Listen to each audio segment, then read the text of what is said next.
La télépathie est la seule communication universelle qui soit. Dans cette vidéo, non seulement j'explique pourquoi cette affirmation, mais en plus j'explique comment faire pour la pratiquer. Bonjour et merci pour votre adhésion à ma chaîne et votre écoute. Cela donne un sens à ce que je fais et donc cela m'encourage à poursuivre. Le sujet du jour m'est imposé par l'univers. En effet, je pense que vous ressentez tous qu'il se passe des choses étranges dans de nombreux domaines, que cela soit la destruction des fondements de notre société, des divulgations dans de nombreux domaines, des prises de conscience, mais aussi une instabilité de la nature, de la Terre. Pour résumer, tout est chaotique. Donc pourquoi parler du langage universel aujourd'hui et pourquoi est-ce devenu prioritaire? La première chose, c'est que la télépathie, c'est la communication énergétique de l'information. Et maintenant, nous sommes prêts à comprendre que tout est énergie dans notre monde. La deuxième chose, et je vous l'ai déjà dit, c'est que vos capacités extrasensorielles se développent. Et la troisième chose, c'est que vous allez en avoir besoin de ce langage tôt ou tard. Si vous m'écoutez en l'instant présent, c'est que ce n'est pas un hasard. Je vais dans un premier temps vous raconter comment je me suis mise à la télépathie. Puis, je vous donnerai les principales règles à comprendre pour que cela fonctionne et que vous deveniez à votre tour télépathe. Le 18 décembre 2020, comme pratiquement tous les jours, j'ai pris mon carnet pour faire un exercice d'écriture intuitive. Comme je vous l'ai indiqué dans ma vidéo sur ce sujet, en général, je commence à raconter les synchronicités de la veille, je pratique la gratitude et puis je raconte souvent mon rêve marquant de la nuit. Et voici ce que j'ai écrit ce jour-là. J'ai fait un rêve très prenant. D'ailleurs, j'ai du mal à revenir dans mon corps ce matin. Je pense que je ramène de l'information provenant d'une autre dimension. J'ai vu non loin de ma maison, sur la plage, une multitude de soucoupes volantes. Il y en avait de deux formes différentes. Il y avait les rondes plates ayant une forme classique, comme dans nos vieux films de science-fiction, et d'autres plus hautes, en forme de cône, avec une base large. Les premières catégories de soucoupes volantes sont sorties des êtres que je qualifierais d'extraterrestres ou étoiliens. Ils étaient grands, de plus de 2 mètres, longiformes avec une peau blanchâtre. Un d'entre eux est venu vers moi. Nous étions face à face à environ 1 mètre l'un de l'autre. Nous nous regardions droit dans les yeux et surtout j'entendais sa voix dans ma tête. Sa bouche ne bougeait pas. Moi je lui répondais, mais comme je ne suis pas habituée, j'émettais des sons car je gardais la bouche fermée tout en parlant. Puis je me suis mise à répondre en faisant mes phrases dans ma tête. C'est une façon de communiquer très surprenante et très rapidement cela m'a semblé naturel et facile. J'ai beaucoup apprécié ce moment-là et cet échange. J'étais bien avec eux. Ils m'ont même fait visiter leur habitation sur leur planète. Comme je n'ai absolument pas l'impression d'être enlevée ou partie, je pense qu'ils m'ont fait la visite toujours en télépathie ou de façon holographique. Je n'irai pas plus loin dans la description car on s'écarte du sujet et je veux rester synthétique dans mes vidéos. J'ajouterai que ces êtres étaient très amicaux, ils avaient à cœur de partager cette capacité et de me l'enseigner. Et nous apprenions naturellement à nous connaître. Si vous avez résisté et que vous êtes toujours attentif à cette vidéo, c'est que vous êtes prêt pour la suite. En effet, j'ai par la suite eu des interactions avec une multitude d'êtres dont des extraterrestres. Les points communs, c'est que la communication se fait toujours par télépathie et toujours avec mon consentement. Je n'ai jamais senti d'agressivité, d'invasion ou de manipulation de mon esprit. Cela s'est toujours fait de façon respectueuse et bienveillante. Par ailleurs, pour que cela fonctionne, il faut être sur la même longueur d'onde. Mais non seulement il faut ajuster son taux vibratoire, en général, avec ces êtres, il faut le monter, mais aussi s'adapter à une autre dimension. Je sais que j'ai une vidéo à faire sur ce sujet et je ne vous oublie pas.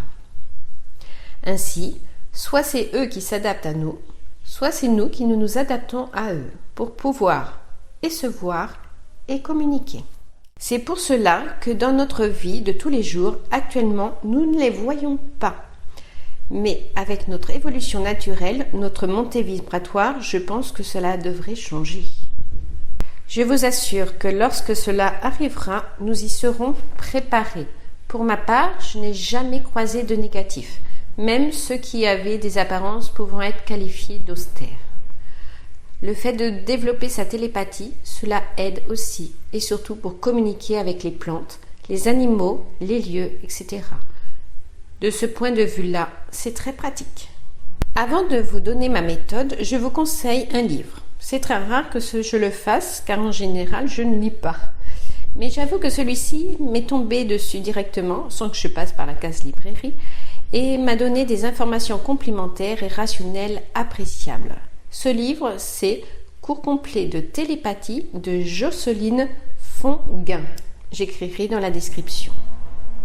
Nous arrivons maintenant à comment s'entraîner à faire de la télépathie pour l'émetteur et à la fois le récepteur. La télépathie, c'est transmettre la pensée dans une certaine fréquence ou onde énergétique et que celui qui reçoit soit dans la même fréquence. Comme l'énergie se transmet par le cœur, il faut qu'il y ait une connexion entre l'émetteur et le receveur de cœur à cœur. Avant la connexion, il y a 4 points importants.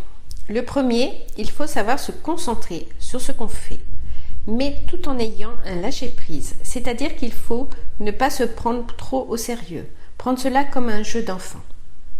Le deuxième point, il ne faut pas attendre de résultat. En effet, si vous attendez un mot ou un son et que c'est une odeur qui arrive, vous ne l'apercevrez pas. Cela peut même bloquer la réception. Le troisième point, formuler son intention et sa volonté de vouloir faire cette connexion. Par exemple, dire « J'ai l'intention de me connecter à toi et de t'envoyer cette information ». C'est la loi du libre arbitre et de l'intention. Le quatrième point, c'est qu'il faut pratiquer, il faut s'entraîner. C'est exactement comme le vélo ou la marche à pied ou même parler. Plus on s'entraîne, plus cela devient naturel. Voici maintenant les consignes de sécurité. En gros, ce sont les mêmes que celles pour se connecter à l'invisible puisque le fonctionnement est identique. Le premier point, c'est qu'il faut un bon enracinement. Visualiser un arbre bien équilibré. Ensuite, il est nécessaire de monter son taux vibratoire pour ne pas capter des ondes lourdes ou des interférences. Enfin, il faut se mettre dans un lieu propice, propre, énergétiquement et serein. Dans tous les cas, si vous ressentez soit l'émetteur, soit le récepteur une sensation désagréable, il faut intervenir tout simplement en faisant la demande. Exemple, tu te coupes de cette sensation et tu remontes ton taux vibratoire. Vous voyez que pour pratiquer la télépathie ou l'écriture intuitive, il est nécessaire de maîtriser toutes les étapes que j'ai partagées dans mes vidéos précédentes. Si vous avez fait des impasses, je ne suis pas convaincue que vous pourriez maîtriser l'art de la télépathie sans risque et de façon maîtrisée. C'est bien sûr un ensemble de processus qui permet de pratiquer par la suite. Ainsi, on ne peut pas pratiquer la course à pied si on n'a pas appris à marcher avant. Pour commencer à vous entraîner, je vous propose de prendre un jeu de cartes illustré avec de belles images, par exemple un jeu d'oracle. Ensuite, que fait l'émetteur? Il observe l'image, analyse l'émotion qu'elle procure. Il ressent cette émotion. Ensuite, il ferme les yeux et visualise l'image dans sa tête avec tous les détails. Puis, il formule l'intention d'envoyer l'image. Si le receveur donne une information éloignée de la réponse attendue, ne jamais répondre par la négative, car cela coupe la réception. Il faut au contraire lui dire, par exemple, « Continue, poursuis », et cela lui indiquera qu'il n'est pas dans la bonne direction. Par contre, si le receveur donne une information exacte, il faut consolider la réponse en reformulant. Concernant le télépathe receveur, La priorité du télépathe, c'est taire son mental et écouter son intuition. Il se met ensuite en état de réception. Et il doit dire tout ce qui arrive spontanément, sans aucun filtre, sans analyser. Par exemple, ça peut être une odeur, un ressenti, une sensation, une impression, une couleur, etc. Si la sensation est désagréable, il doit l'exprimer pour que l'émetteur intervienne. À la fin de la séance, en général, nous faisons un débriefing pour améliorer la méthode et voir ce qui a bien fonctionné ou moins bien fonctionné. Puis, on finit par un remerciement pour ancrer les belles énergies partagées ensemble. Voilà, il ne vous reste plus qu'à pratiquer. Vous pouvez aussi vous entraîner avec vos animaux de compagnie. Ils seront de très bons compagnons de jeu. Lorsque j'animais des ateliers sur ce sujet, j'utilisais soit des cartes d'animaux, soit des cartes d'oracle sur l'intuition parce qu'elles sont très belles. Par contre, il est nécessaire de ne pas utiliser d'images lourdes historiquement, par exemple, parce que vous pourriez ressentir des sensations désagréables. Donc, c'est à éviter. Comme dans toute activité, il faut le faire avec plaisir et joie.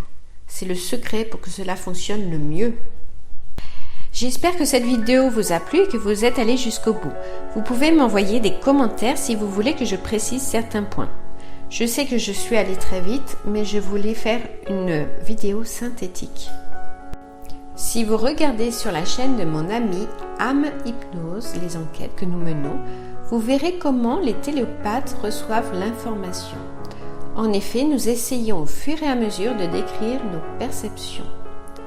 C'est le même principe, puisque dans cet état d'hypnose, nous captons et recevons de l'information reçue par télépathie. Je pourrais m'étendre sur ce sujet dans une prochaine vidéo si vous me le demandez. Je vous souhaite de prendre du plaisir à jouer au télépathe et vous dis à très bientôt pour de nouveaux sujets. Prenez soin de vous.